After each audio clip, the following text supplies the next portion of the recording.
second, of course. Wouldn't be the Bro Diallo show without some slight technical difficulties. Can't hear myself.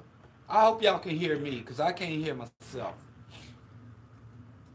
But we will proceed on. Hold on. I just opened up the phone lines, okay? Phone lines are on. I see the thing on the thing moving on the thing, so that is obviously not the issue. But I can't hear myself. But like I said, if the people them can hear me, then that's all that matters. Because I definitely, for sure enough, can't hear myself. But as I said, we'll proceed on. This is Bro Diallo show. Started y'all off with some Diallo. What was it? Potholes in My Lawn, a classic from the late 80s, in fact. And then brought it up, jumped the album, De La Soul is Dead, and went into Balloon My State and Break of Dawn. So I want to start the day out with some De La to show some support for both the Tommy Boy boycott and support for their claims that they're not getting adequate royalties from Tommy Boy Records. Man, who'da thunk it? Tommy Boy is synonymous with De La and vice versa. And I had a homie, rest in peace, Gertrell Wright, Trinidadian brother, who was signed to Tommy Boy Records way back in the day. I met him back in '92, and Gertrell took me to my first like New York City underground hip hop scene when I started school there at Downstate. And he used to dance and do, I don't know what he did for Tommy Boy, because you know I wasn't really an industry cat. I was kind of just a fan, you know, a hanger-on. But he used to, because of his connections with Tommy Boy Records and the larger hip-hop scene, I used to get into a lot of spots. So shout out to him and everybody else that used to carry me around on their shoulders to the New York City club and hip-hop scene. You know, I shout out all of y'all. I ain't forgot y'all. And if I could ever repay the debt, I'd be happy to. But anyway, I remember Tommy Boy was really hot in the early '90s. All of the what today would probably be called alternative artists were coming out of Tommy Boy and the Native Tongue family. It was a good time.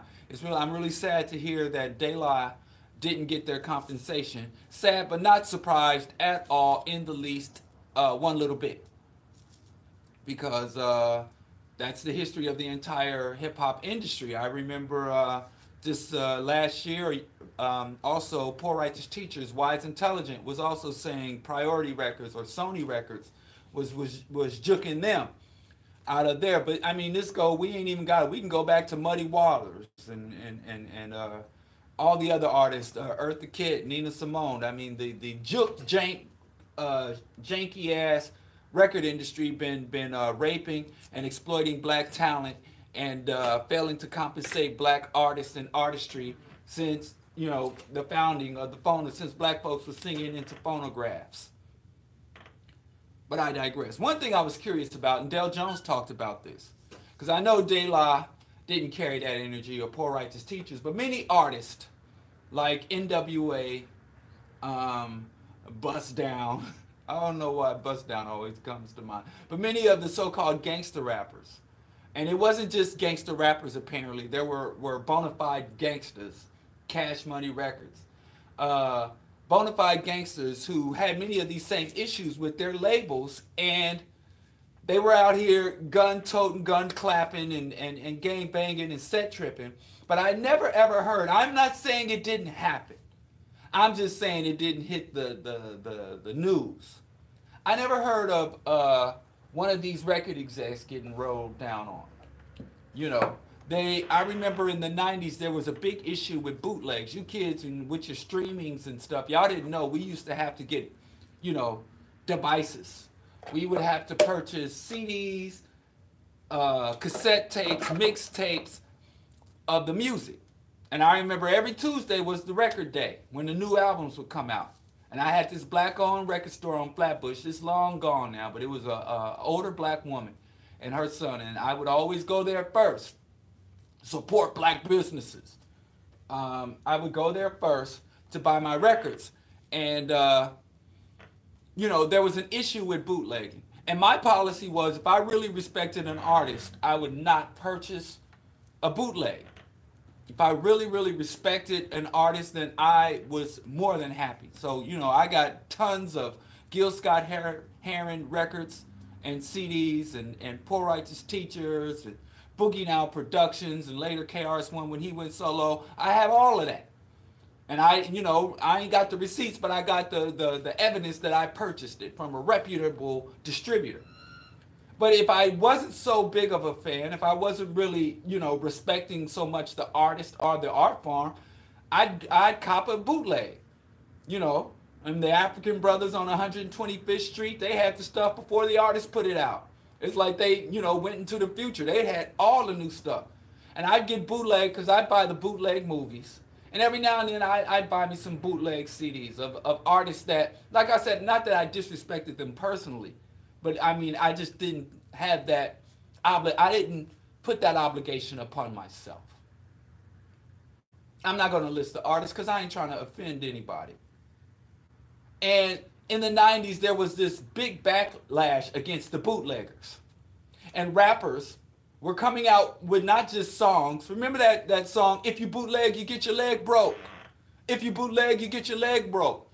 And they ran over in the video and they would be knocking over the table of these poor African immigrants, Caribbean immigrants, and sometimes, you know, just nickel and dime hustlers from around the way that were bootlegging CDs. They were attacking these men. And then even a Brand Nubian, it wasn't just bootleg. I don't even remember who did that song, if you bootleg, you get your leg broke. But then a Brand Nubian had a song called Bootlegging. But one thing that was good about that song, that's another artist, I would buy their album, you know, even when Grand Puba left the group. You know, I big fan, Sadat X or Derek X, I don't know which one's he going by today, Lord Jamar. You know, even the 5% album, a good album. If you didn't get the 5% album, Wild Cowboy, still got the Cowboy with Sadat X. I mean, they've been banging out music for years, so I support them. But they had this song called Bootlegging. But at least in that song, they were talking about the industry. And they talk about how Garth Brooks is never bootleg, and these other white or mainstream white pop artists didn't suffer as much in the industry from bootlegging and robbery as the black artists. But still, there was this big revolt against bootlegging. And even Phife Dawg, our beloved, rest in peace Phife, talked about, you know, it seems in 99 everybody want a ramen, then you go and sell my tape for only $5.99. Please, N-word. I worked too hard for this. No longer will I take the booty end of the stick. So I saw with my own eyes artists and the fans of the artists rushing up on these bootleggers, black people mainly. I don't know of any white bootleggers, maybe because I wasn't buying, you know, honky-tonk country music, you know. What other music is white music? I don't know. Not to be stereotypical, I'm just speaking out of ignorance like most stereotypers. Honky-tonk was all I could think of at the moment. You know, contemporary Kenny G. I don't know what y'all, but every bootlegger I ever saw in my life has been a black person. And 90% of those black people I know as bootleggers were recent immigrants trying to get a leg up. And I would see them subjected to an enormous amount of violence and hostility. There's even a tape out there where Tupac runs up on a bootlegger and snatches all of his Tupac tapes off and tells him, you know, if I come back here and I see my stuff on your table, I'm going to tear up your table. I'm going to rip this down. But I've never seen that violence exercised against record execs, A&R, you know, the lawyers. I've never seen that. I've heard all my life about how these, you know, white dudes, these Jewish cats, were robbing all these black artists, and I never saw the vitriol and the vigilante justice. And even these guys, they say they got goons, they got troops, they got armies of cats, they toting guns in the videos. You know, it was hard for them not to kill black people, like a full-time job for them not to kill black people. But when it came to these white people literally just raping the soul, you know, the artistry that came across from the on the middle passage that we brought, this rhythm, this talent, this innate ability to, you know, to bust rhymes and ride tracks. I never saw it, and it was always kind of an issue. And I'm not putting this on all the MCs. Of course, nobody expected De La Soul to be gang gang, gun toting, gun clapping, and flipping tables. I never seen it, but you know, there were some rappers that fully represented the proletariat. Boots Riley, he's a communist. I can't imagine a communist running up on people for bootlegging. In fact, Boots Riley released an album called Steal This Album. Like he told me, yo, steal this album. So, you know, I know certain artists, I'm not talking about y'all. Poor righteous teachers, of course, they're not going to be out here, you know, bum rushing the lumpen proletariat for engaging in street level crime. But all of these gangster rappers, all these, you know, DMX, all these gun-toting rappers that claim, yo, I got robbed. When y'all were out here talking about robbing black people, when y'all were out here, you know, aggressing and committing violence against low-level bootleggers, and the violence, remember, you go back in the Bro Diallo archives. You ain't even got to go to the archives. I don't even think this show is up. It's earlier this week, where I talked about violence, where all violence isn't equal. Whenever you commit an act of violence, you're doing one of three types of violence. You're committing descending violence, which is committing violence against someone that's lower on the hierarchy than you. You're doing lateral violence, doing violence, and to me, descending violence would be me attacking a woman because I am a man. So men are placed, not that I put myself there, but just by birthright. If I attack a woman, in most instances or not, a black woman, then that's descending violence. But then if I attack a white woman, that's ascending violence, or depending on where she is. So it's not black and white, but most instances of violence are either descending violence, someone higher on the social hierarchy attacking someone lower on the social hierarchy, lateral violence, two people on the same level of the social hierarchy attacking each other, or ascending violence, which is a person on low on the hierarchy attacking someone high on the social hierarchy. And that includes race, gender, sexual preference, immigration status. Citizens are so higher on the social hierarchy unless you're like a Saudi immigrant from a Saudi oligarchy, and then you can come here like that young cat that killed that white woman. Now, normally, an Arab immigrant would be lower, but because he comes from an oligarchical family, and this woman doesn't come from a family that has status, what would normally be an ascending violence, him running her over, became descending violence, which is why he got away with it. And he was whisked off to Saudi Arabia and washed his hands of it. Yeah, I didn't even look the story up. It ain't that important. It's just, what I'm saying is, you know, it's just curious, as Dale Jones also pointed out, that, you know, I hear a lot about these rappers running up on bootleg tables. I hear about a lot of these rappers, you know, going at their rivals, pistol whipping, shooting, threatening their rivals. But, you know, these record execs who literally rape generations, of people, rob generations. Not only do they rob the artists, they rob the offspring and the descendants of their artists. Payment for the artist's hard work, for royalties and publishing. And we don't hear about that violence. We don't hear about, but, you know, I just thought it was unfortunate. And I know bootlegging may be a problem, but again, we're also, you know, especially if your music promoted hustle and promoted criminality. And, you know, I don't understand, but when the criminality comes to you, you want to get violent. But then if that's who you are, that's how you roll, you that gangster, how come when a low-level dude bootlegs your tape and he's not even making enough money to sustain himself? And I never heard anybody getting rich off of bootlegging, but when the record executive robs you, you don't go flip over his desk, but you in Harlem flipping over, you know, fold-out tables. Just something to think about. Maybe if y'all put some of that energy into a set of descending violence, you know, prominent artists attacking, you know, poor immigrants, and put some of that energy towards ascending violence, maybe we could make some change. Because obviously all the litigation and public outcry is not enough to change these industry practices. Maybe it's time to split some heads. Maybe it's time to take some heads, which is a wonderful song, by the way. I have to get King's Son, The Gods. I've never been able to find that song, The Gods Are Taking Heads. Oh, here it is. Wow, the internet is awesome. You guys ever heard of the internet? It's freaking awesome. It's a song with King sung and Poor Righteous Teacher. And also, Wise Intelligence said that conscious rappers didn't collaborate, which could have fooled me. I know so many conscious rapper collab, but he would know more than I do. He is a conscious rapper. I'm just a conscious rapper listener. But, you know, King Sung did a song with PRT called The Gods Are Taking Heads.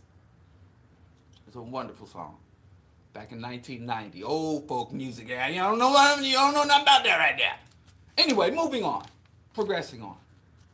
So I'm going to play all De La Soul music today, and it's all bootleg. I ain't got the commercial rights to it. I ain't paid nobody for it. I snatched it off the internet for free, and I'm going to blast it in support of De La Soul and their opposition. Oh, and the deal is they were going to stream De La Soul's music, De La Soul catalog.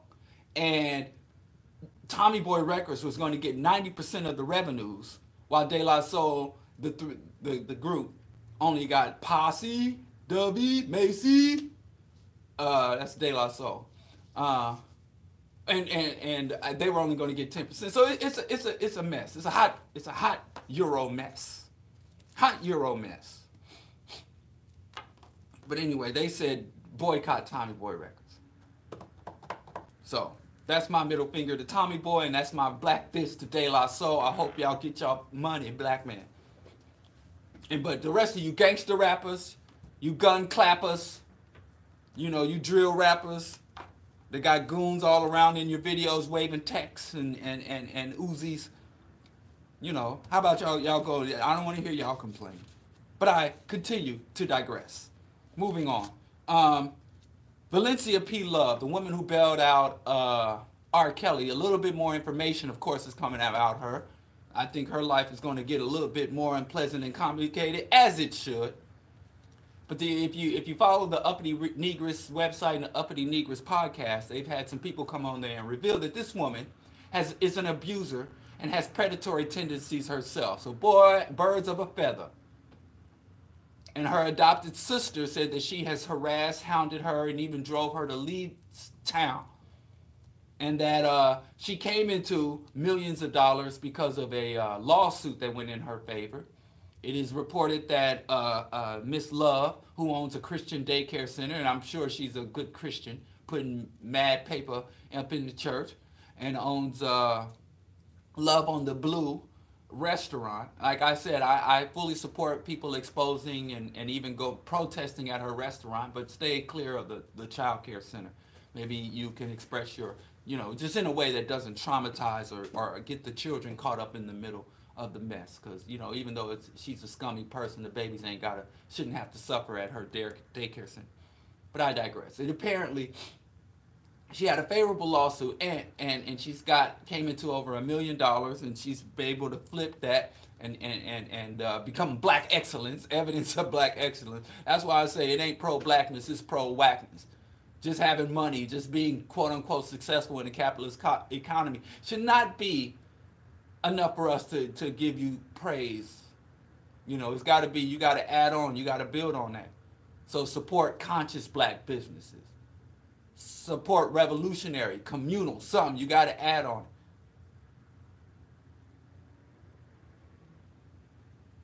But I digress. Her mother, as she spent $100,000 cash money that she put up for R. Kelly, and if R. Kelly don't show up for the court date, if R. Kelly jumps bail, she don't get that money back. But she put up $100,000 for R. Kelly to get out, and apparently her brother is homeless, and her mother is struggling financially. Her own blood. So maybe her brother and her mother perhaps maybe should go out and learn how to sing and then prey on young girls and boys, and maybe they can depend. I mean, just this, I'm not surprised by any of the things that are coming out against this infamous woman who bailed R. Kelly out of jail. But again, check out Uppity Negress on Facebook, the Uppity Negress podcast. They the one that got all the tea on that. This is secondhand tea. This is secondhand tea, but I just thought that was interesting. And you know what? I don't often get that much entertainment. I don't follow corporate media. You can tell by listening to the show, I don't really know what's happening in the real world.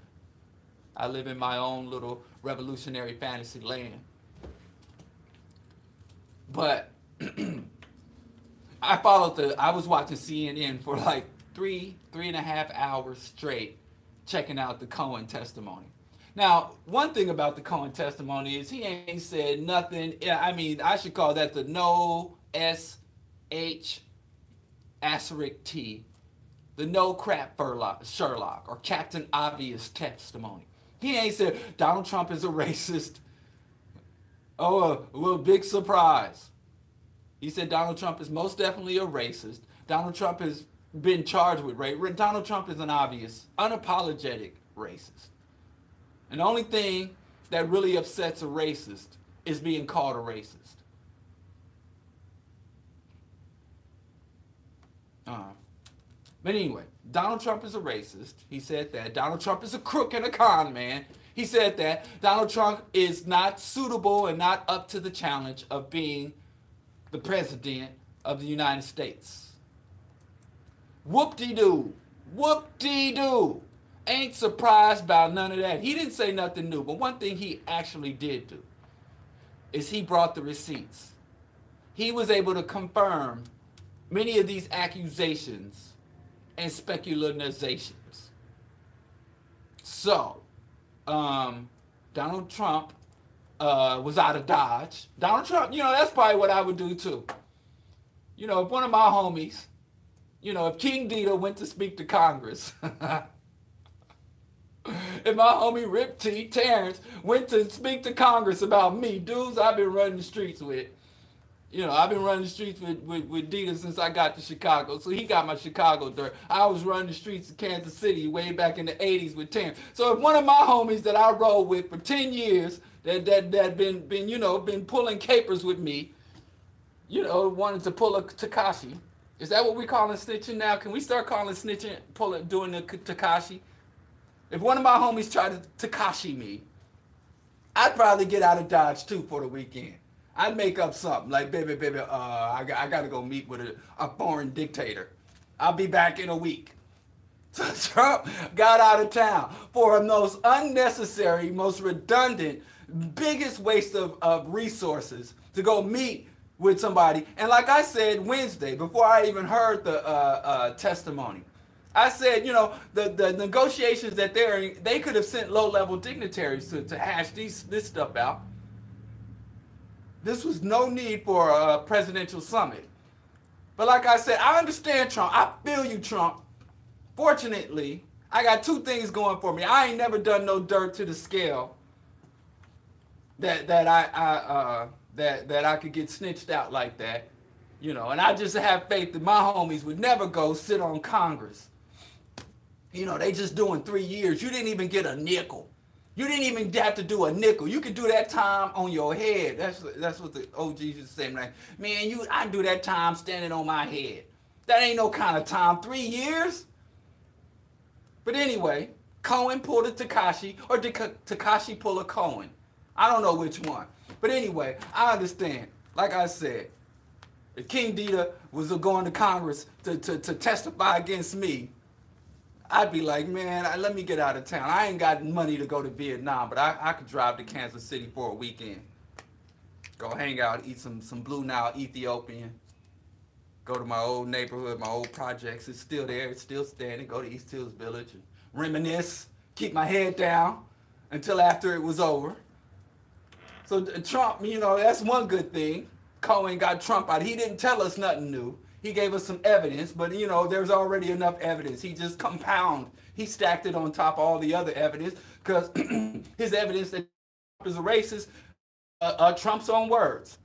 And then Trump was illegally diverting campaign funds and committing campaign fraud, trying to cover up his indiscretions. Now, I ain't been spanked by no porn stars. So, I ain't got, but I'm just saying. I'm not saying I can relate to Trump. I'm just saying I understand what Trump did. I ain't done the thing Trump did, but we all got skeletons. And like I said, if your homie was going before Congress, you probably find a reason to get out of town too, even if you had to go sit around. And the hardest thing, if I had to go meet with Kim Jong-il, is not laughing at his haircut. Kim Jong-il needs some brothers to migrate or immigrate there to hook that fade up. I mean, it's a decent fade for an Asian dude. But that front lineup, because by the time you get around to the fade, which is pretty decent, that lineup, I mean, probably been executed. How many barbers has Kim Jong-un, Il or Un, Kim Jong-un, how many has he executed? Il is his father. He's the Un, the father's the Il. I know my geopolitics. How many barbers, North Korean barbers, have been executed? Like I said, the fade is tight, but I can't even get around to admiring the fade because the lineup, that hairline, is just wiggity wiggity whack. You know, inversely proportional to his forehead. But anyway, Cohen gave us evidence that Trump actually was aware of things he claimed to be unaware of. And Trump is actually ignorant of things like policy, like geopolitics, like the fundamental separation of powers, you know, written into the Constitution. So things he says a lot about, he's ignorant of, and a lot of things he says he knows nothing about, he had full knowledge of. Trump, while he was running for president, was still trying to negotiate to build a tower in Trump Tower. He said that Trump didn't intend to win, that his campaign was a PR stunt. And he had receipts. And another thing, y'all don't remember when they ran into Cohen's, they did Cohen like they did Roger Stone, which is another scum. I mean, by the time all your people get arrested, like all of us, if you black, you got friends and family in jail. I've met some black royalty. I've met some black people that do us proud. I've met some of these hashtag black excellence people y'all know about. Black people that have a very respectable lineage, have good money, good education behind them, strong family values. But if you black in America, you got somebody in your family tree that been locked up. Or somebody you came up with, somebody you ran, got off on that stuff, started boofing. And everybody black got somebody that's in the clink. Somebody that's been crushed and ground to had their spirits broken by the system. Whether you came up in poverty or you came up in wealth, you know, whether you knew your father, my father was there, or whether your father was absentee. Somebody, everybody, anybody scream. No, that's the wrong quote. Somebody, everybody, anybody black in America got somebody close to them that's been, you know, caught up in the clink, that's in the system, that had their spirit broken and they just turned to drugs. You know, that couldn't confront, you know, the pain of being, you know, a pariah. So that's understandable. But Trump, everybody around him, like everybody associated with him is a crook. Everybody. I don't explain that. Like everybody I know some wholesome dudes, some nerds, some lames, some hell, and you know, I don't feel bad for saying it because I'm other dudes in there. You know, you might be one dude's hood friend, but your other super hood friend, you his lame friend. So I got friends that I'm the hood dude in the friendship, and I got dudes where I'm the lame in the friendship. That's just how it breaks down. So I'm just saying, but how you get a dude that everybody in your circle is a crook, is a scumbag, is a child molester, is a rapist. You know who used to always tell you the best president friend, very close president friend. That's my Russell Simmons imitation. And yeah, I consider Trump to be a close personal friend. I was very disappointed in Donald Trump. Go listen to this stuff, man. Oh, I can't, man. Some people, you know, I'm not a violent man, but I could call steal on. That's what we used to say in Kansas City, stealing on people. That means to punch somebody. I could steal on Russell Simmons for what he did to hip-hop. He didn't talk about messing up, screwing over some of our greatest artists. You know, some things I heard, you know, relationship to Run DMC, Jam Master Jay, and Russell Simmons, and how, you know. But anyway, I'm not going to get into that because it's all, that's hood gossip. That's speculation. And we try to deal with at least stuff we can at least back up some kind of way. But Russell Simmons, Donald Trump is my close personal friend. I consider Donald Trump a friend. And then he said when Trump came out was exposed to be a racist, he tried to act shocked. What? Anyway, even your black friends are scum. Like Russell Simmons had to skip town and go to a yoga retreat in a country that doesn't have an extradition agreement with the United States. Scum of the earth. Scum of the earth. So Trump, everybody with Trump is a scumbag. Everybody. Everybody in Trump's circle. Like everybody you know. Like I said, being black, I know some of your people ain't pristine, ain't so clean. But damn, how you a billionaire white man in America and everybody you know? I mean, it is crime. But Cohen, who's a scumbag himself, a mass incarcerator. Not Cohen. What's the other guy's name? Comey. It's just so many of these names, man. I can't tell all these white folks apart. All these white men in suits. Can't tell them. But Comey's weird. But all I'm saying is Cohen snitched on him because he got caught. Trump didn't tell us anything new, but he did give us some evidence. And they go out, of course, they go out to the streets and they ask, white people, what do you think? And they were like, how am I supposed to believe Cohen? He's already been convicted of lying. Not to say that, Trump has many people who've been like Trump's own son-in-law. His father is a convicted criminal. And Trump has all kind of people who've been convicted. He just appointed the dude as the special envoy to Venezuela, the guy who's going to head up the Venezuelan coup was convicted of lying to Congress. I think he was pardoned by Reagan or Bush. But now, all of a sudden, Trump supporters think if you lie, then you lose credibility if you're caught lying. Now they care about lying. All of a sudden, just the day before yesterday, the evangelicals who support Trump found out if you're a liar, then I can't believe anything you ever say. And then they said that Cohen was a pathological liar. Now, I don't think Cohen is a pathological liar. And here's why. He lied for money.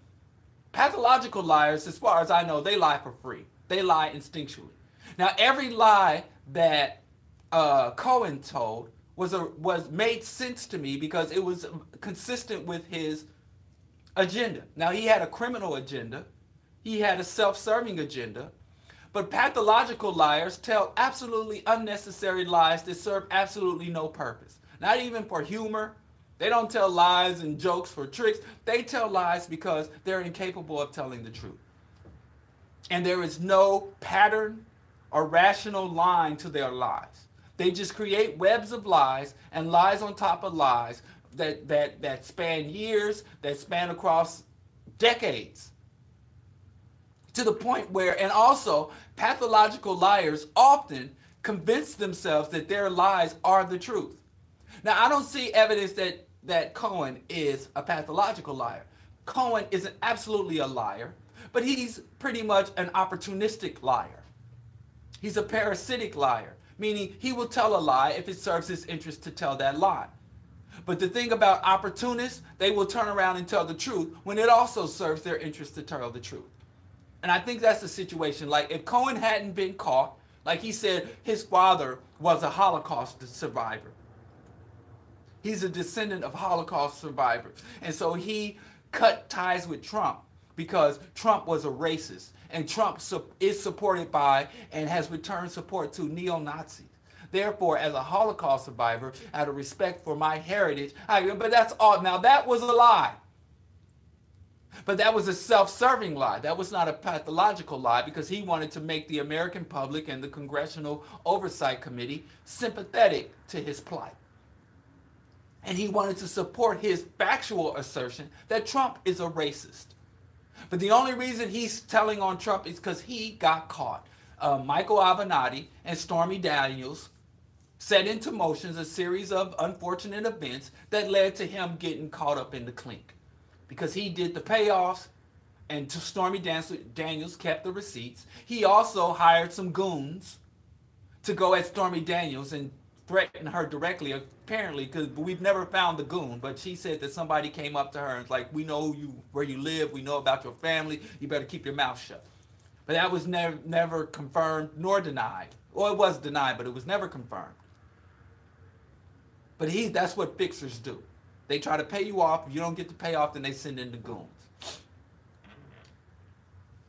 So I believe that Cohen was telling the truth, and he embellished the truth somewhat in order to still, because he's still trying to manipulate the situation to his own advantage. But he didn't say anything. But what I wanted to say, remember when they raided, they did him like they did Roger Stone. They bum rushed the house, the office, and a hotel room. This dude had just like a permanent hotel room on reserve. And so Trump, or one of Trump's lackeys, came out and was like, I don't remember who said this, but he had a mistress. Oh, big fingertips to chest. Oh, let me fan myself. Oh, some crooked mobster lawyer had a mistress. Oh, who ever heard of such things? This is America, a good Christian nation. And so he had like a permanent hotel room that he kept on reserve for whatever reason. But he also had documents there. So they bum rushed his office, his secondary office, his private hotel, and his home, all at the exact same time. That's how the feds just rained down on him. Same thing they did to Roger Stone. And the reason they say they have to do that is because this is a case that's being built on documents and communications. And many of those communications are digital communications. So when they run up on you, they don't want to give you time. So if they invade they come and subdue your place of business, you can get on the computer and delete everything. Like I have things in the cloud. So even if they raided my house right now, if they're not at the station, I can log on to my Google account and try to obliterate or destroy. Or these devices, I can start smashing devices. So now when the feds come for you, they come at all your spots. They want to get the phone in your pocket. They want to get your tablet. They want to get your main laptop. They want to get your secondary laptop that you use for porn. They want to get everything. Not that I know anything about that. I'm speculating. They want to get everything at the same simultaneously. So that's how they came in. And Roger Stone, that's how they came in Cohen. So Cohen is only singing like a bird. He's only Tekashi 6ix9ing. We need, I don't know. If y'all hear Tekashiing turned into a verb, please give me credit. Don't do me like Tommy Boy did De La Soul. Give me my props. That's not funny. That's not funny. But anyway, so he's not telling because he's a good man, because he's a just man. And he has other criminals, because the feds got him in the clink, and now they're trying to bring state crimes. I mean, I'm seeing white men doing this perp walk. And they're almost to the point where they're saying, with all the Trump's associates going to jail and getting locked up and being raided by the feds, they're just on the tip of their tongue. They were like, you're treating us like niggas. They come up, if you watch Fox News, you see they want to say it. They're literally sitting there when they raided Roger Stone. They were like, they came to Roger Stone's house at 6 in the morning. He's in the bed. He's in his pajamas. They've got M16. They've got dogs. They've got helicopters. What did he do that was so wrong that they would have to bring helicopters and they aimed machine guns in his face? Roger Stone. I mean, this is America. They are there. And they almost, on the tip of it, they're all thinking it. They're like, you're treating all of these prominent, wealthy, old white men like black men. How dare you? Because I've been seeing all my life with my own eyes. I've seen FBI raids in the hood. I used to go to Bishop Hogan High School. I used to have to walk down and get walk to Monroe and 75th Street, and I take the 75th Street bus to Troost.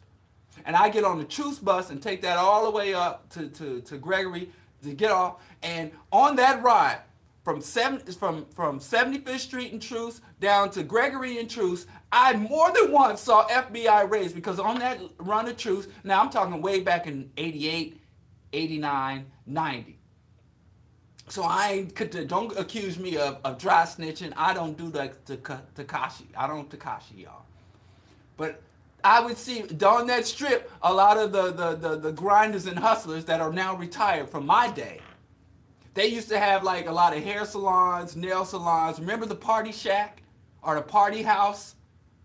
They used to have a lot of like small business. Remember, Blankenship? And they used to throw them illegal parties in the basement of Blankenship. If this stuff is still going on, I apologize. I'm speaking about my era. Because I remember me and my man Abasi got into a big argument because he was like, yeah, Paseo Ave was the hood. That was a violent street. And I'm like, man, what are you talking about? Paseo was a sanctuary. But he was talking about 2000s. I'm talking about 90s. So in the 90s, Paseo was a good street. And in 2000, it got reverse gentrified. I don't know what you call it. It went down. It became gang territory. But anyway, I'd see the feds on my way to school early in the morning with their little windbreakers, all up in nail salons.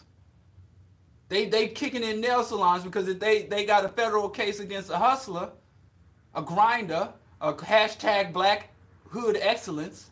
If they got that, then, you know, if you got a little rinky-dink candy store, you got a little nail salon, you set your sister or one of your mistresses up in a nail salon, they would be raiding. The feds would be in this little rinky-dink shop. Little rinky-dink, you know, bars and stuff and I see them. So I used to see this all the time in the hood. I remember they had these things called the crash units that were literally tanks. And instead of the where the barrel was, where they'd shoot the tank rounds, they put a battering ram or a big plate of steel. And they drive up into these dope houses. We didn't call them, we called them crack houses. Well, I guess we just weren't that clever in our lingo back in the 80s and 90s. We called them crack houses. Now they call trap houses. And they would bulldoze these houses with people inside. And you know, these crack houses were actually people's homes. They weren't these fortified fortresses like Nino Brown in New Jack City. They weren't fortified fortresses. And yeah, they might have had some rusty 9mm that ain't never been cleaned. Maybe a Kalashnikov that was missing a clip. But they would literally come down, these tactical squads, and come and you know, doing this stuff, they sometimes would bulldoze a whole neighborhood. It was like, looked like the Gaza Strip. And I never heard these white Republicans hooping and hollering and crying about FBI tactics, about the the use of military grade weapons and the odd hours that they would come to discombobulate, to disorient you. They come in the morning, they come loud with bright lights, bang, boom, boom, boom, to disorient you. I've seen it, fortunately. Knock on synthetic pressed wood, I've never been in a home that was being raided, but literally, the home next to me, I've sat there and watched with my own eyes. Homes being raided, whole families being brought out, even the children in handcuffs, in cold weather, in underwear. You know, I lived in what they call a complex. I don't know why they called it. It was pretty simple, but they called it a complex. All these attached homes. They had us stacked and wrapped. So I didn't seem to kick in the door. But now, you know, we get to see, for a short time, they'll clean this mess up soon enough. They'll clean this mess up. But enjoy the ride. This is a rare time where you see wealthy, prominent, connected white men doing the perp walk. Where you see feds kicking in doors. Where you see these wealthy, we ain't seen this since the Iran-Contra. And savings alone. You could go back. I don't know if anybody's uploaded it on the internet, but you had this era called the Iran-Contra affair, where all these white men were sitting there sweating like hogs, dragged across the coals, put on Front Street, put on blast. And then they had the savings and loan debacle, where hundreds of wealthy and affluent suit and tie wearing MBA holding white men, pillars of their community, where they had to do the perp walk and were marched off to jail. Shout out to Ronald Reagan for all the damage he did. He did provide us a short window of entertainment during the savings and loan scandal.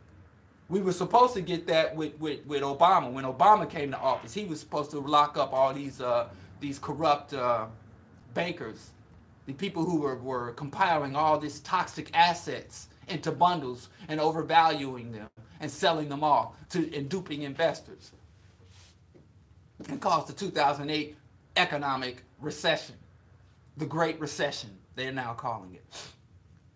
Because I guess probably some capitalist copywrote the Great Depression, so we can't have depressions anymore. So now we got recessions and downturns and economic adjustments or realignments. They got all this flowery language to tell you you broke and homeless. But anyway, Obama denied us our parade of corrupt, powerful white men doing the perp walk because Obama loved white men so much. He would never do that to almighty whitey. He wants to be white. Yes. But now, thanks to Trump, not deliberately, we get to see white men sweat. So I enjoy it. Not that I think any real social change is going to come of it, but let me have that. Let me have that. And they're going to go off to Club Fed and sit in slippers and prison stripes, drinking mint juleps. But it's still. Michael Cohen, shout out to Michael Cohen. That was entertaining as hell. Oh, and then just going back to Trump. North Korea, I don't know. I said Wednesday, it was a waste of time and a hustle. They could have sent low-level diplomats to handle that. He totally failed. Kim Jong-un was like, lift the damn sanctions. The sanctions on Korea are illegal. Sanctions are an act of war. You cannot, now the U.S., now we hear sanctions so much, we just think it's la-di-da, blah-di-blah. U.S. has Somalia, has Cuba, has Venezuela, has, of course, North Korea, has Russia, and that's off the top of the dome, under illegal sanctions. And prior to, now I think they've reinstituted sanctions against Libya since, surprisingly, ISIS, Daesh, got a foothold in Libya. Now it's not only an open-air slave market in Libya, thanks to Obama, there's also a terrorist stronghold, so-called terrorist. I hate using the terminology. These people are not terrorists. Obama is a terrorist. Trump is a terrorist. The U.S. military is a terrorist. You know, what the hell is a terrorist? A terrorist is anyone who uses violence to achieve a political end. The nation of Israel, the nation of Israel is a terrorist. You know, the nation of France is a terrorist. The UK is a terrorist. Your local police department are terrorists. If we're going to go by the definition of terrorist, anyone who uses violence to achieve a political end against civilians, against non-combatants, is a terrorist. So I don't really like, oh, now Libya is now a terrorist. So I don't know what we call them, fanatics, insurgents. I really don't like using the word terrorist because it has no meaning.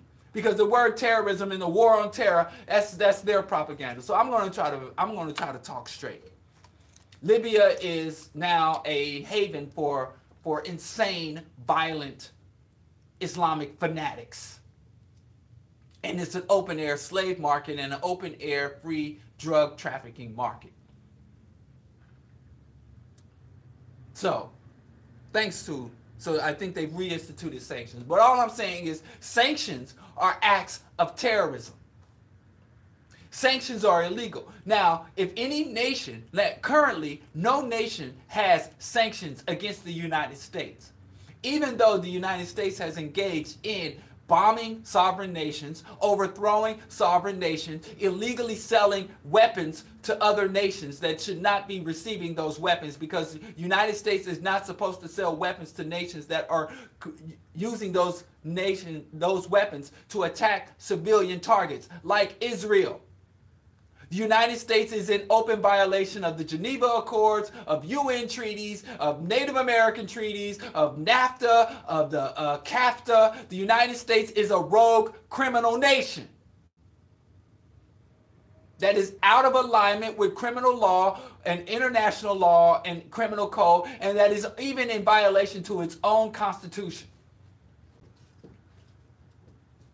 But no one has, and does it oppress its citizens? Does it violate do representatives of the U.S. government violate the human and civil rights of U.S. citizens? Yes, every day. We got torture chambers right here in Chicago, and nobody's been to jail. We have evidence that people are persecuted for their political and even religious beliefs. Not only are they kidnapping children, those children are being sold to pedophiles. Over 6,000 children have been gone missing, and those children have also finding that those children are showing up in child sex trafficking rings, being given over to people like Donald Trump's good friend, the pedophile Jeffrey, and the billionaire pedophile Jeffrey Epstein, who went and bought a molestation island. But no one is sanctioning the United States. And for every reason that the United States gives for having illegal genocidal sanctions against Iran, Iraq, Venezuela, North Korea, all of the offenses that they're saying that these people have committed, guess why they are sanctioning Iran, they claim? Because of nuclear weapons. No other nation has more nuclear weapons than the United States. The United States sold nuclear technology and has armed 3 nations. Since the signing of the Nuclear Non-Proliferation Pact, Israel, Pakistan, and India have all been armed with nukes. And now the United States is trying to sell weapons technology to Saudi Arabia that will allow Saudi Arabia, those nut bags, those freaking insane Saudi, and I'm not saying the Saudi people. I have nothing to get. In fact, well, I'm not racist against Saudis. One of my best friends were Saudis. No, I'm not even lying.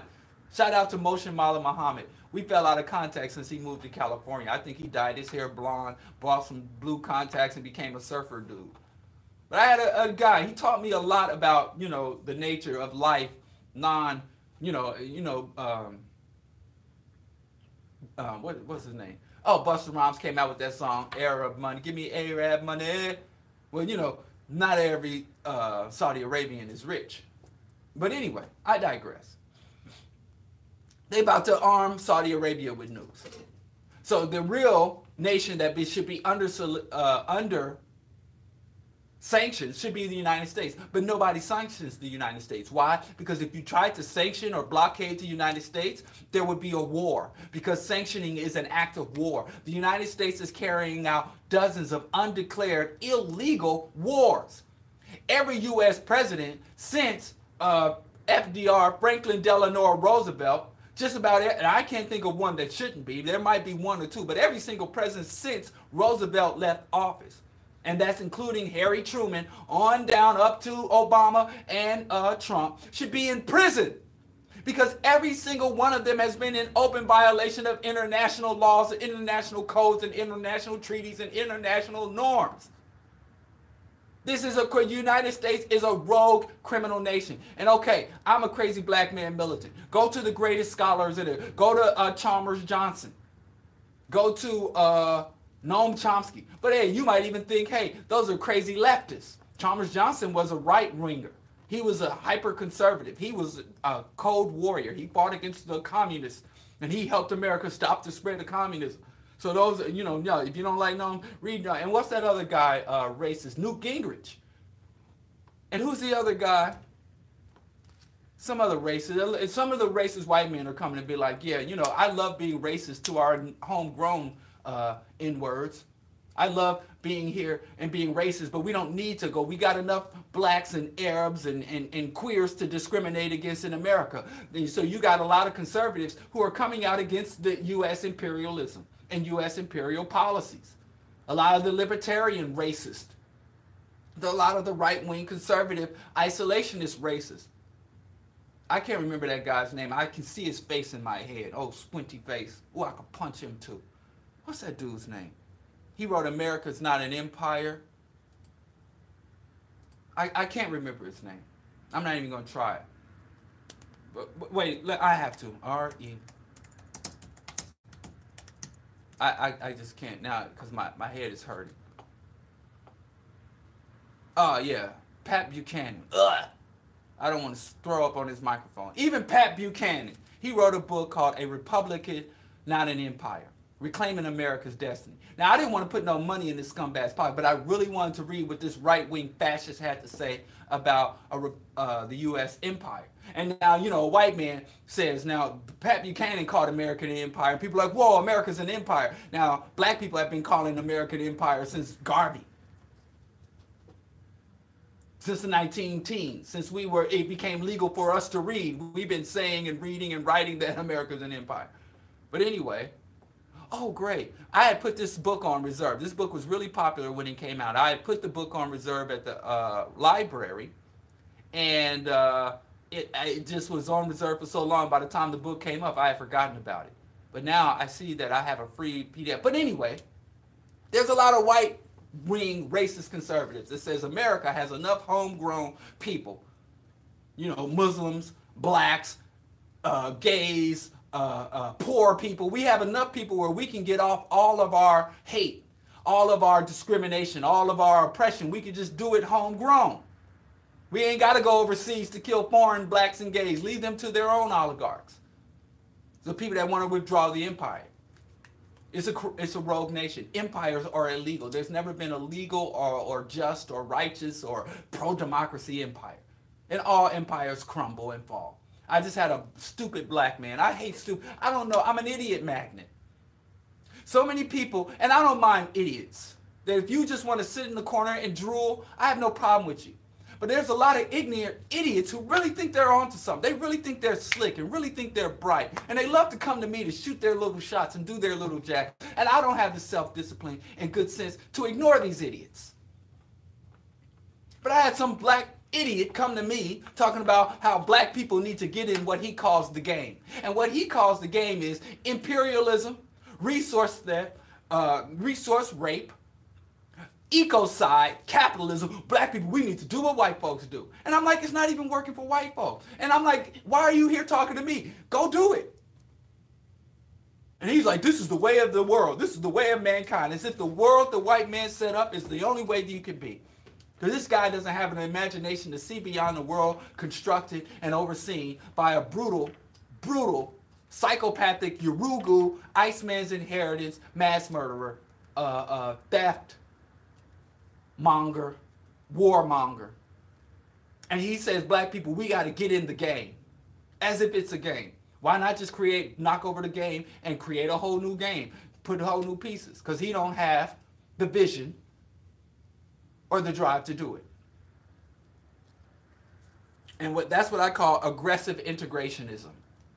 Because, you know, the standard integration is just plead to the system, employ the system, implore the system, appeal to the morality of the system to allow you into the system. That's integrationism. But aggressive integrationism is like Dr. Umar, like this idiot that I was going back and forth with just last night, that want to talk about, no, we can come in and colonize and pillage and maybe, hey, let's start a slave market, enslave people and rape resources. And I'm like, go do that. Quit bothering me. Go on. Go do it. And go ahead and create your black empire and black capitalism. But moving on. Trump wasted a ton of money, a boatload of money, and everybody's time. But again, I told you that was nothing. That was just him trying to get out of Dodge. I need to talk about democratic socialism. Because everybody's like, oh, Andrea Ocasio-Cortez is a democratic socialist, and Bernie Sanders is a democratic socialist. And neither of them are democratic socialists. I talked about what democratic socialism is. And it's really a pipe dream. Democratic socialism is basically the belief and the practice of trying to implement socialism in a capitalist system through electoral politics and policy reform. So you can vote and reform your way to socialism. And that suggests that when you get elected to office and you write new laws into code, that the capitalist will surrender their wealth, will surrender the control of the means of production because a piece of paper told them to do it. Now, we see capitalists have been killing people right now today, and since capitalism, they enslaved whole continents. They've driven entire cultures and races of people into utter extinction. But the moment you write down on a piece of paper, surrender the controls of the means of production, and the masses have voted, and the lawmakers have written this on the paper, and give that to Bill Gates, and he's going to hand over you $1 billion. That's democratic socialism. People who think you can use the process and institutions of democracy to bring about socialism. Now, I am so fond of democratic socialists. Bless y'all hearts. Bless the hearts of every democratic socialist. You are the true believers. I wish I had that kind of optimism. I wish my chakras were that well aligned and my vibratory frequencies radiated out to the universe, because you people are just, bless your hearts. You are the people, you are Christ-like. Meaning by Christ, delusional individuals who believe in stuff that's never going to happen, like the second coming, walking on water. You are truly Christ-like individuals. Yeah, I mean, the democratic socialists are more Christ-like than all of the evangelicals, you know. But that's not who, but even then, if Bernie was a true democratic socialist, I'd say, hey, you're an old man, you won't be around too much longer, you know, shoot your shot, live your dream, live your truth. And even if AOC was a true democratic, because this is what happens to most democratic socialists. They realize that you cannot bring about socialism, which is the overthrow of capitalism, through the legal process. Even though you can implement some changes, ultimately it's going to take a revolution. Just like it took a revolution to implement capitalism. We never pay attention to the capitalist revolution, because we live in the capitalist revolution, and many of us have been so indoctrinated that we don't understand there was a time before capitalism, and we can't envision a time after capitalism. So I understand. Nobody's more sympathetic than Bro Diallo. I understand. I'm just so full of understanding, overwhelming, overflowing of empathy and understanding. But what you, as I said, Bernie, he's old. He's probably not going to change. He's going to chase this dragon until he's gone from this mortar coil. Now, what happens to people like AOC? One of two things happens to true democratic socialists like AOC, if she was. She's not a democratic socialist, neither is Bernie. I'm going to tell y'all why. But what happens with those people is they either get disillusioned, and when they become disillusioned, they just join, they admit and say, hey, I'm just joining capitalism. I'm going to get my paper. Latinx excellence. Or they say, oh, I've been played myself. This is a pipe dream, and they eventually evolve. If they continue to study and understand and work to implement socialism, they eventually evolve into revolutionary socialists or socialist. Because I'm just a socialist. I'm a revolutionary Pan-Africanist, but I'm your run-of-the-mill socialist. Because now a revolutionary socialist say, hey, socialist is what we need. When socialism comes, all other problems get solved. I don't accept that. In my analysis, observation of history, so you can have socialism and sexism, you can have socialism and racism, you can have socialism and a whole bunch of other nasty, horrible things. And you have some socialists that tell you when there's socialism, there'll be no more prostitution, there'll be no more of this, there'll be no more of that. That's not really true. You can equitably distribute resources to people and still have a lot of problems, because you just look amongst the elites. There are a lot of people who have no money problems, no resource issues, but in their home, you go into the homes of these wealthy people, there's still some rot there. So I'm a revolutionary Pan-Africanist. I'm a socialist as well, but I'm not a revolutionary socialist, because then I would have to take that revolutionary drive and put it towards building socialism. Building socialism is a byproduct of African liberation, not the core issue. But we're not going to get into that. But what happens is democratic socialists eventually just become your run-of-the-mill socialists, or if they continue to evolve, they become revolutionary socialists, or they just completely abandon this pipe dream of democratic socialism. Having democratic socialism is like I said, immaculate conception. Like you can get pregnant without engaging in intercourse. Magic. You're going to have to fight. There's going to be some blood. There's already blood spared. You have to almost ignore the blood. But what is Bernie and AOC? They're not democratic socialists. Hopefully, maybe they'll become democratic socialists and go through the socialist metamorphosis in time. Maybe. AOC, maybe. I don't know how long she's going to sit and grind her heels in Congress before she realizes. But what they are is reformist capitalists. They are I don't know, Trumanist, they believe that they want to implement social programs or socialist reforms within the capitalist system. But they want to preserve capitalism, and basically what those capitalist reformists, what they do is they go and handpick certain socialist programs and practices and bring them into the overall capitalist system, not so much for the betterment of the people, but for the preservation of capitalism. You know, this, and what's another word for reformist capitalism is liberals. AOC and Bernie are classic liberals. They are liberal reformist, not democratic socialist. They have no intention of ending or relinquishing private property rights, which is what socialism, goodbye private property. No more of that. And I know that scares the hell out of y'all, even though you was going to people who own no private property, who have no investment, no dividends coming in, no investment capital in their accounts. You have people, you're going to take away private property rights? Dude, you don't have any problem. Yeah, but I don't know who y'all caping for. Y'all banging for Beyonce and Jay-Z, or you believe that if you grind hard enough and pray often enough, you will one day be a capitalist and have private property. Or you really believe your little house, Mom, you gonna take it? No, that's not. There's a difference. And that's another thing. They always talk about private property. They never talk about personal property. This system has no respect for personal property. They kick in your door waving the 4-4. The feds will come in. The cops will come and put a boot on your car. That's your personal property.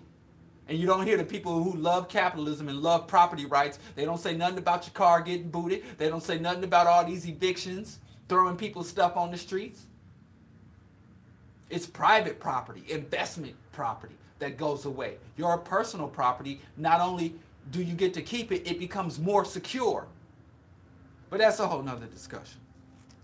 But they don't intend to do that. They don't intend to completely dismantle the empire, the U.S. military apparatus, which is what would happen. A whole bunch of things that need to happen under even democratic socialism that they have no intention, that they openly speak up against. They are liberals. But the reason why a liberal in the U.S. political arena can parade around the world pretending to be a socialist, the reason they can do that is because the quote-unquote liberals are actually conservatives. And the actual people who say I'm a conservative are actually right-wing fascists. So you got all these right-wingers, so the people to the left of the right are actually considered leftists. I know that's a bit complex, but, you know, I paid hundreds of thousands of dollars to get these degrees in political science, so, you know, only thing they taught me how to do is make simple stuff more confusing in my formal education. But I ain't gonna get into that either. But what I'm saying is, Obama is accused of being a liberal. Obama is a right-wing conservative. Obama political policies and political ideology are right-wing conservative philosophies and policies. And so you're like, well, wait, he's a Democrat. The Democratic Party has become a right-wing party. And when you look at the right-wing agenda, right-wing policies, and so since Clinton, the Democrats have basically stole. You know, in the rap world, they call it sucker MC. You bite my style. Remember, rest in peace, Craig Mack. He said, you're jocking my style. These MCs are jocking my style. So the Democrats in the 90s saw that they were getting money from labor unions and trial lawyers. Two of their two biggest funders were labor unions and trial lawyers. Trial lawyers were a good source of revenues, but labor unions were dwindling. And they looked over at the Republicans and like, Republicans are getting this multinational corporate money. And so Bill Clinton went to the DNC and said, let's tap into their sources of revenue. Let's get money like they get, instead of having to go talk to these dirty Teamsters. And, you know, like I had told y'all before, when the Republicans went to fundraise, they would go to elegant hotel rooms. They would go to these resorts because they were courting corporations. Whereas the Democrats in the 90s and 80s and 70s, they had to go to these shipyards. They had to go to these truck yards. Had to go talk to bus drivers and medical worker unions. These filthy, stinking, dirty people. So they were like, we want to jet set like the Republicans. So they, of course, went to the corporate donors and said, what do you want? You want NAFTA? You want free trade? You want welfare reform? You want expansion of the police state? Done, done, and done. And so under Clinton, corporate funding of Democrats became equal to and eventually surpassed corporate funding. That's how it happened. That's how the Democratic Party became a right-wing party. And so that left the Republicans with one of two choices. They either go further to the right or become the left party, which has happened before. That actually happened. There was a time where the Democrats were the racist right-wing party, the separatist Southern party, and the Republicans were the northeastern elite party. And then the Republicans implemented, say, we don't get no Southern white votes. And we want to start to go in and get Southern white votes. And so they went in and implemented what was called under Nixon the Southern strategy. So from FDR to Nixon, they were working on this process of getting all the racist KKK members to leave the Democratic Party and to come into the Republican Party. Which left the Democrats with one of two choices. We could be the ultra-white party and go further to the right and become a hyper-white racist party, or we can become a broad umbrella party, which means since we're losing our rednecks and our racists are leaving the party for the Republicans, we can go in and get the traditional Republican voters. We can get minorities. And then eventually, as they went to the feminists and all these other groups, so they became what they call the big tent or big umbrella party. So they flipped sides. But they could have been, we could have had two ultra racist parties in America.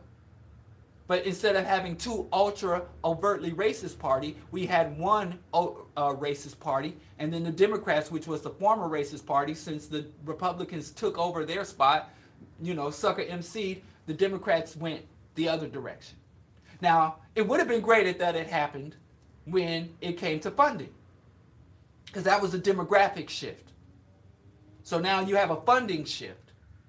So it would have been great if the Republicans were like, well, since the Democrats are chasing our corporate dollars, let's go get the labor union and trial lawyer. Because trial lawyers, everybody hates trial lawyers, but it's the same reason everybody hates socialism. The trial lawyers are the people who sue the big companies, who put together the class action lawsuits, who chase ambulances. They basically, in order to make personal money, they sue moneyed interests, elite moneyed interests, on behalf of poor people or working class people, and they get a cut. And I know people hate trial lawyers, but I don't have that big of a problem.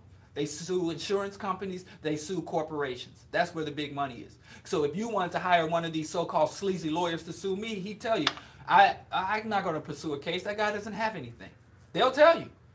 But if you got a case against a big monolith, mega billion-dollar company, they'll do it. Like Avenatti's one of those guys. And I know we've been taught to hate these guys. We don't hate the corporate lawyers. Whenever you look at a sleazy lawyer, a slimy lawyer, a Jew lawyer, whenever you look at these hated lawyers, they're most often than not these trial type lawyers, these civil litigation lawyers who used to fund the Democrats, because the Democrats were the ones who would put in the regulations, the pollution regulations, the labor regulations. And so those were the type of regulations that the civil litigation lawyers would build their cases on. And even though they built their cases, they put a lot of money in the hands of regular people. They were able to, prevent these multinational corporations. Actually, one of the most pro-people lawyers there are out there were the civil litigation lawyers. And that's why in all media, these ambulance teams, these sleazy lawyers, they're not talking about corporate lawyers. They're not talking about prosecutors. The prosecutors are heroes, true patriot Americans. They're talking about these lawyers. And most of the things that the mainstream society tells you to hate generally are things you should give a second look to. And the things they tell you to accept or love are things, but I continue to digress. I'm just saying, the Republicans could have said, we're going to flip over or jump over to, and become the People's Party. since the Democrats. But they said, no, we're going to go further to the right. If you get the corporate money, we're going to get more corporate money. If you're going to bow down and serve the corporations, we're going to bow down further and serve the corporations more blatantly and openly. You know, you say we're going to deregulate the corporations, we're going to destroy all regulations. So now we ended up with two right-wing parties instead of a right and a left-wing party. And so when you have two right-wing parties, the people who are simply baseline liberals look like radicals in the political arena. So that's what that is. So take it for what it's worth. I guess we'll be having to be talking about more of this stuff and breaking down more of this nonsense as time goes on. But I've overindulged myself. I have more topics on these are supposed to be the side topics. But let's talk today's show. I know. I'm sorry, y'all. I hope these marathons ain't too much for y'all. But there's so much to get out. And I feel that there's so much misinformation, disinformation, superficial analysis, reactionary rhetoric on the worldwide internets and broadcast to our communities and to people. I just feel so obligated to try to get this rationalist voice. And I hope y'all support and contribute to help maintain a rationalist, radical analysis instead of all this reactionary ranting. And this is the Bro Diallo Show. I'm on Q4 Radio. You can listen live to the Bro Diallo Show every Monday, Wednesday, and Friday, 7 a.m. to 9 a.m. Central Standard Time. And now I know, I was told in Nigeria, 7 a.m., I think I go on the air at 3 p.m. So, you know, it's a worldwide. Q4.org, the TuneIn app. You can download the TuneIn app or iTunes Radio. You can also listen there to Q4, Bro Diallo Show, and all other Q4 programs. Just go to the TuneIn app and search Q4, iTunes Radio for all you cool, hip Apple people. I mean, does having an Apple device set you apart anymore? Is that still a cool thing? I don't know. Or if you're in the Chicago area, if you're stuck in this decaying metropolis, this corrupt, decaying metropolis, then you can listen to AM 1680. I'm sorry, this is not a corrupt, decaying metropolis. This is a sanctuary city. Ron fixed his mouth to call his city a sanctuary city. A sanctuary for the rich, a sanctuary for multinational corporations, and most definitely a sanctuary for homicidal, racist, killer cops. Well, so I guess it is a sanctuary for some folks. Some one man's sanctuary is another man's hellhole. But at AM 1680, damn. You can listen if you're in Chicago on AM 1680. I ain't got to embed everything with it. Rhetoric, or maybe I do. Repetition is the essence of propaganda, and I'm not even denying. I'm trying to put out counter propaganda. I ain't even going to deny it. But anyway, let's talk about the topic we're supposed to. I think I did a lot. And you can support the show. You can help keep the show on the air. Because we lost another. I don't know if you guys, I used to talk about the Norman Goldman show. He gave it up because he got tired of having to come out his own pocket to maintain his show. And his show theme was we work with the facts and live with the truth. And he was actually a liberal as well. But it was a decent show. But it's off the air. We keep losing these progressive voices while Rush Limbaugh is a multimillionaire living high off the hog. And I'm not even asking for personal compensation. I'm trying to raise enough revenue and support to simply stay on the air. You can go subscribe to the YouTube, share the show across social media, become a Patreon, or just make a one-time donation. Whatever you can do to help get the word out or to support, you'll have my gratitude. Continuing on. Now let's get to the, I did all the preliminaries. Let's get to the topic at hand. I wanted to talk about rape culture. The origins and some what I think are the true solutions to rape cultures, origins or resistance to rape culture. What got me thinking about this is two things. One thing, two tragedies. One a severe tragedy, one less so but still tragic. When you had a black man, R. Kelly, a prominent black man, who had two careers essentially. One career was he was a prolific recording artist, making R&B music. And I ain't gonna try to diss his skill. R&B is not my thing. It's not my thing. I can't tell good R&B from bad R&B. Now I know Some R&B I like because it take me back to my mama used to play Anita Baker, and certain music triggers certain positive memories in my life. So I'm not totally anti R&B, but if you've been listening to the Bro Diallo show going into our third year, you notice I don't play much R&B. I don't even know good R&B. If y'all want to suggest some R&B for me to play, I'll play it. But I'm just not an R&B dude. I like my reggae. I like my roots. I like some blues. I like some jazz. I love my hip hop. That's my main thing. I love my black rock music, a little bit of speed metal and thrash metal even. Besides, I know two R&B albums that I actually like was The Deal. I only think of you on two occasions. That's day and night. I liked it that. I don't know why it spoke to me. And Keith Sweat, I wanna go outside. And people say they suck. So the people I like are not really. But Beyonce, I don't really feel nothing. I blank stare. She don't. But I know she speaks to people. So, but anyway, I digress. I progress. R. Kelly was a prolific R&B artist and a prolific child sex predator. And those are two careers. I think he put in a lot of work. And you watch Dream Hampton's documentary, he put in a lot of work in developing his skill as a predator and how to identify vulnerable girls, bring vulnerable girls into his sphere, and begin to psychologically deconstruct these girls to turn them essentially into sex slaves.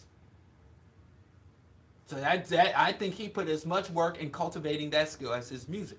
And his main target were poor and working class black girls, mainly in Chicago and the Atlanta area.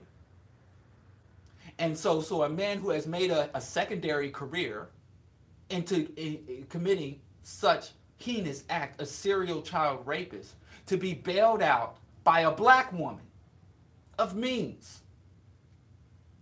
And then there was another incident, and let me just put a trigger warning because this is pretty serious. But this is about child rape, horrendous. But Sierra Leone has declared a national emergency on the issue of rape and child sexual assault.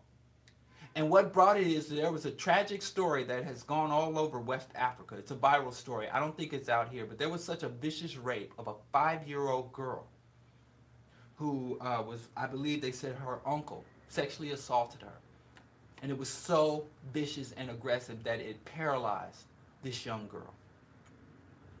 They said she had a fractured pelvis and damage to her spinal column, and that she could be paralyzed for life. So I'm like, damn, to the point where and this, Sierra Leone is a predominantly Muslim country, which means a thoroughly colonized country. So, rape culture is real as hell. And I see a lot of people that I'm grateful to. A lot of people coming to acknowledge and admit that there's a serious issue with rape in the United States. United States is one of the rape capitals of the world. South Africa, United States are two of the highest incidents of rape. And we also know, if you follow crime statistics, even the FBI crime statistics admit that the vast majority of rapes and sexual assaults go unreported. So the few that they know of are just a fraction of the actual assaults that are faced. And what I learned working, because, like I said, I was Umaring before there was a Umar. I was out here, I came up, with a hodgepodge of Muslim, Christian, and basically sexist indoctrination. And even when I left the church, I really, for the life of me, I believed, was taught from birth that God is a man. The first being to walk this planet was a man. That women were created as an afterthought women were created as an afterthought, and that women were created for the main purpose of being vessels for procreations, to be a helpmeet, and that women corrupted and caused the downfall of humanity. And there was two things I literally said in the church where Pastor Eugene Bowie, my great uncle, my younger brother, said that the reason sin, death and despair had come into the world is because Eve had a conversation with a snake and ate forbidden fruit, which is often represented as an apple. And one of the reasons we could, and he said we couldn't blame Eve for this. It was really Adam's fault. And the reason it was Adam's fault is because Eve was inherently weak-minded. Eve was created to be a subordinate of Adam. And Adam neglected his responsibilities to control Eve. He neglected his responsibility to have proper oversight and put proper restrictions on Eve. So Eve was basically an unmanaged woman, or an improperly managed woman. If Adam had done his rightful godly duty of controlling his woman, then she would have never been off in some part of the forbidden area of the Garden of Eden talking to a damn snake and seduced by a snake. And then when Eve came to him to seduce Adam to eat the apple, when she did that, he should have took his manly might, his manly discipline, his manly intellect, and not been seduced by this woman who was seduced by evil forces. So the woman was responsible directly for the downfall of humanity, and the man was irresponsible indirectly for his lack of management of the woman and his ability to resist the seduction of a woman. This is what I was born with, and then all the other stuff, you know, children are property of the adults, homosexuality is an abomination. All this stuff was hammered into me from childhood. So, you know, hearing that, you know, we were in the church, and I hear that, and I was a reader at a very young age. And there were times when the only book in the house was a Bible, or the Book of Mormon, the Book of Latter-day Saints. I didn't read the whole Book of Latter-day Saints, but I used to read the Bible all the time because that was the only thing to read. And, you know, I used to have these National Geographics. My grandmother used to buy me National Geographic magazines for 10 cents at the thrift store. And I had a whole collection of old National Geographic. Some of them were moldy. But I read through those. So a lot of times the only fresh material I had to read was the Bible. And there was a time where I really believed the world was made in 7 days. And all that other stuff I just told you about, the downfall of man. And you notice that the Bible calls that the fall of man, the ousting of man. You know, I believe that stuff in the Bible. So, of course, how could I not, Umar? Even when I became pro-black, even when I became conscious, even when I became an atheist, it took me years to purge that indoctrination about women. You know, having a fruitful, productive, loving, nurturing relationship with an intelligent black woman helped to purge me of a lot of that stuff. You know, I had some patience, and I know now black women and feminists are telling black women, don't work with black men, don't waste your time, he ain't worth it, it's not your job to heal, it's not your job to educate. Okay, I mean, that's your custom. I'm not imploring that you do it. I'm saying fortunately, my wife didn't get that, didn't fall to that philosophy that you don't work with and you don't be patient with a black man, an indoctrinated black man. Or you don't, it's not your obligation to help to work with a black man to overcome his indoctrination. But I digress.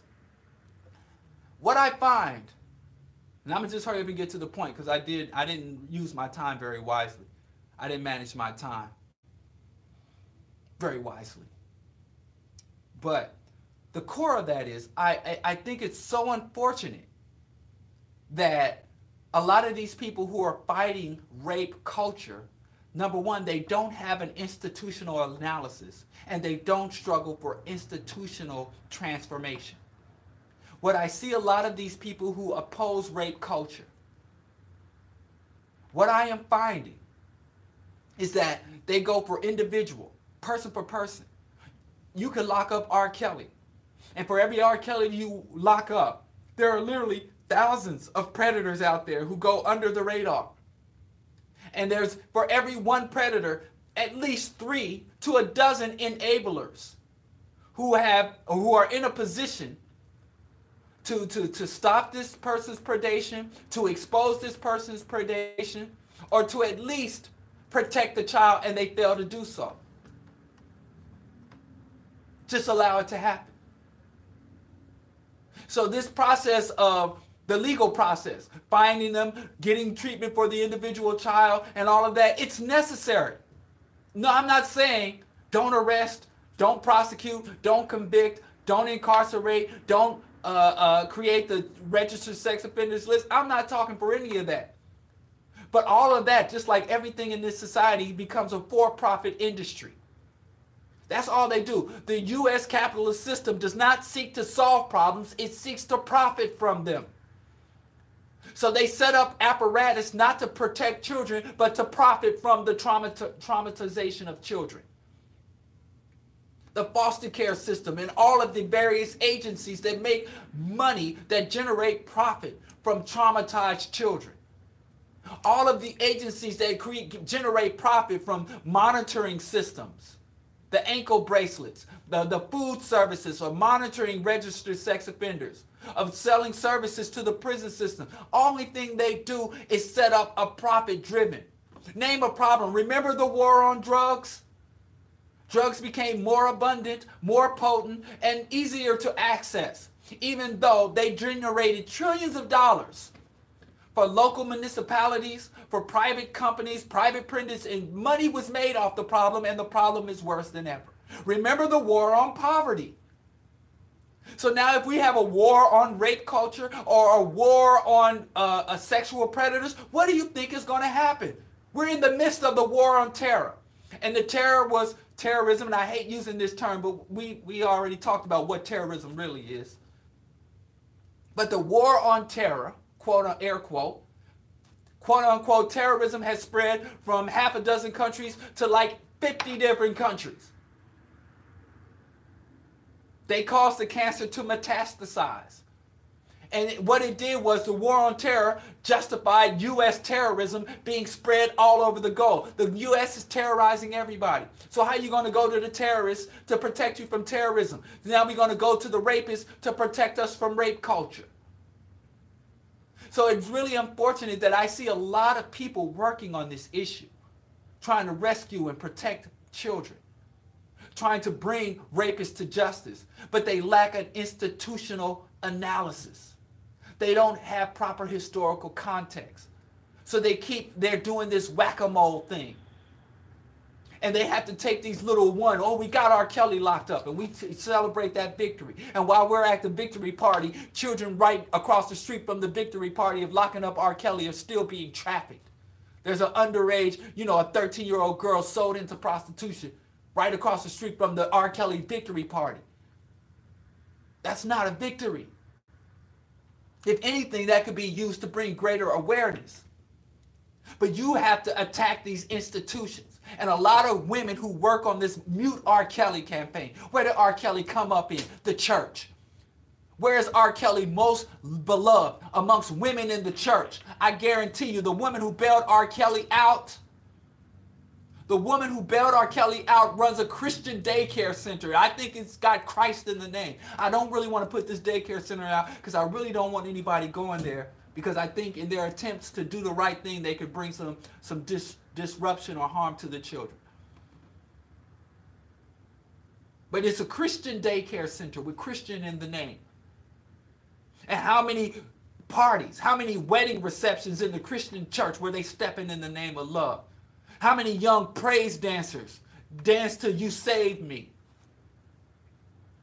So there are concrete ideologies and philosophies and systems and institutions that not only justify the predation of children, like the Christian church, the Islamic church, the Buddhist temples, and they'll go untouched. And how are you at a Mute R. Kelly rally one day, and then you're in the tabernacle the next day singing praises to a God who validates and justifies the predation of children in the Bible? God wrote a whole book of rules and laws, Leviticus. He made sure to tell us a man upon man or woman upon woman, a man that knows another man is an abomination. Where in the Bible, Quran, or Torah does he explicitly denounce pedophilia? Show me where. Now, I could pull up passages, but like I said, I don't really have the time. But if you need the receipts, I can pull up passages from your so-called holy books that demonstrate where he has excused or even mandated the act of pedophilia, taking young girls, if they haven't bled yet, take them into the home, kill all women of childbearing age, kill all the men, kill all the boys of a certain age, and you take the girls in to be your slaves or concubines or wives. We all know the Prophet Muhammad had a 6-year-old bride. And I don't see any of these anti-rape culture people saying we have to do away with these churches. What? You got to respect people's religious beliefs. If I got to respect the religious beliefs, what does that mean? When the outcomes, when the byproducts of that religious belief? I don't know of anybody that's saying we're going after church. And y'all ain't even going after the Catholic Church. What more evidence? And it ain't just the Catholic Church.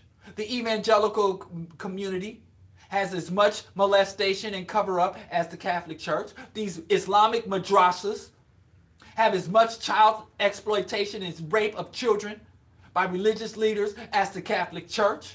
The Buddhists, do I need to go into the Buddhists and the monasteries? Y'all all love the Dalai Lama so much. They go and kidnap children, bring them and raise them up as monks. The children from the peasantry and the older monks are using their young initiates for sex in the Buddhist temples. And if you go to the Buddhist countries and the Hindu countries, child sex, child prostitution is essentially legal. They got pedophiles from the UK and the United States that go to these countries, and y'all think because y'all got a little gong and y'all meditating and y'all don't practice Judeo-Christianity or Islam that y'all somehow enlightened with these silly Western ideologies and these, talking about karma when karma feeds a racist caste system. Religion, established world religion, these male chauvinist murder cults are at the root of rape culture. And I defy you to give me evidence to the contrary. But it's not just a religion. Warfare. War is synonymous with rape. There has never been a war culture, a warring culture, or a war that did not lead to the massive rape and sexual violence. One of a war correspondent, Chris Hedges, talks about how men who were essentially, when you go amongst men in a state of war, they start to debase intimacy. They debase sex because they have to harden themselves psychologically for warfare. So whenever they talk about sex, they talk about it in the most demeaning and debased ways. Warfare breeds rape. And we're in an economy, a war economy. We're in a state of perpetual warfare. So we're in a state of perpetual rape. So I don't understand why the anti-rape culture activists do not target the Pentagon. Perpetual warfare. Everywhere you go. And it ain't just the men. We all saw the pictures coming out of Abu Ghraib, where the women were sexually mutilating and sexually demeaning the men. One of the methods of torture that they use, because in the Islamic and Arab cultures, is that period blood is a big issue, going back to the demeaning and demonization of women. And they would have women who were on active duty give their menstrual pads to the interrogators. Or they would have women come into the interrogation room, reach into their pants, female soldiers, and this is recorded by the Pentagon. This isn't me. These are investigations done and reports released by the Pentagon. I'm not making this up. They would pull out their menstrual cycles and smash them and smack them in the face. And they would take pictures of them in demeaning positions with women with strap-ons mounting the men and say, we will release this to your community. You will be disgraced unless you give us our information. And 90% of the time, the people they were torturing and humiliating and sexually degrading didn't have any information. But everybody in the country was an insurgent. They would bring young men in and have women sexually assault these women in a demeaning position because of the machismo, sexist culture that be put beneath the woman, which would perpetuate the dysfunctional, dehumanizing practices. And women participate. You don't have a war without rape. And every side, and let me tell you something, you'd be hard pressed to find a war where there's a good guy. The United States soldiers that were over there fighting the fascist Axis powers, the fascists in Italy and the imperialists of Japan and the Nazis of Germany. The U.S. soldiers were over there raping the very people they were there to liberate. I had a really good history book on that, about the lawlessness of the U.S. troops during World War II. And right now, everywhere you go where the U.S. has gone to liberate and bring democracy, you go to Vietnam, you see a lot of Vietnamese mixed race, Vietnamese children, of American fathers and Vietnamese mothers. Thousands of them. They have a name for it. I don't remember the name for it, but they have a name for it. There's so many of them. And these people coming into your country from a foreign land with machine guns, and you want to pretend like there was consensual sex? You go to Panama, you go to Haiti, anywhere the U.S. troops have landed. You have massive prostitution, rape, exploitation. You go to Okinawa right now. And these are nations that are allied. Japan is an ally. South Korea is an ally, but all over South Korea. The troops will get in a truck because men at war become savages. You cannot engage in the systematic murder, bombing, destruction of other people without losing your own humanity, without objectifying those people. The same mentality it takes to conduct warfare is the same mentality it takes to conduct a rape. So they don't go against the institution of the church. They don't fight, denounce, and fight against the doctrines of the church. They don't go against the military-industrial complex. How do you expect to really challenge rape culture? In a system, a society that breeds rapists. Or as Dr. Amos Wilson said, this is a criminogenic society. It will take a healthy, bright baby, and just through simply dwelling and existing in this society, functioning in this society, it will cultivate criminals. This is a pedophile and predator-genic society. And you just want to allow the machine, the apparatus of the state to continue to churn out rapists, and you just want to keep plucking these rapists one by one, hashtag by hashtag, instead of having a systematic attack. Also, the entertainment industry and capitalism. I'm running out of time. I wanted to also talk about the entertainment industry and the economic system of capitalism. All breed rape. If you're going to fight rape culture, I didn't really get to, I'm really sorry, I took too much time on these other issues. But we can revisit this. Maybe I can do just a specific targeted video or broadcast, or maybe I'll do a write-up on this. But this is very serious. I mean, that Sierra Leone, I mean, like I said, we're all surrounded by sexual assault, sexual dehumanization of women. But my main message here is, if you are really against rape culture, you have to be a revolutionary. You can't reform your way out of this. You can't legislate or litigate your way out of this. You have to fundamentally target the most powerful, most resilient institutions and blow them up, turn them over, dissolve them, dismantle them, and create a new system. You have to shred the Constitution. No women were present. The interests of children were not represented in the U.S. Constitution. We're going to have to shred the Constitution and write a whole new Constitution, a whole new governing mentality, a whole new system of philosophical development and social relations. If you're against rap culture and you're not a revolutionary, then you are perpetuating the problem. Bro Diallo Show, Q4 Radio. I'll be back Monday morning. We'll try to get in a Q&A. We'll try to get in a Q&A over the weekend. Peace. Yeah, man. That's right, man. I wonder what King's Son and PRT would sound like on this together, man. Yeah, I wonder. We have a duty, and our duty is to teach and civilize the power of sun forms a culture of pride. Intelligent.